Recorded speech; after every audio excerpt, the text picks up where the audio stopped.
Don't get me wrong. I love my teenager.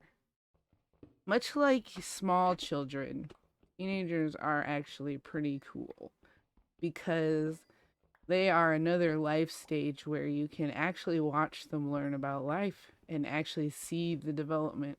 I mean, you can see it all the time if you're consciously aware, but it's like super obvious in little kids like under the age of 4 and teenagers, young teenagers like 13 to 16 while they're figuring out stuff.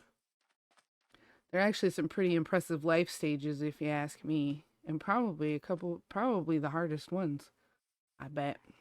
I mean, I don't remember being an infant or a small child, but I feel like if you have emotions that you can't express because you haven't learned the language you need to express them, that has to be incredibly challenging. I mean, it's challenging for an adult, so I just kind of feel like kids are more susceptible to that. I think that that's why, little kids have a lot of times have temper tantrums is because they just can't express what they're feeling.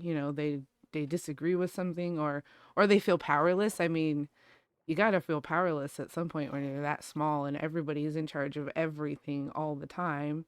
And most of the time, parents don't sit their 3-year-old down and say, hey, this is what we're doing and this is why we're doing it. Because a lot of times, we just assume that they won't understand.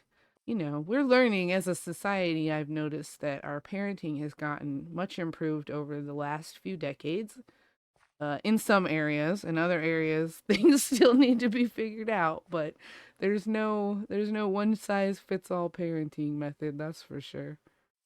It's kind of a chaotic experiment the entire time, and you never know if you're doing good until your kid's like in their 30s, and then you're like, I guess I didn't fail or crap.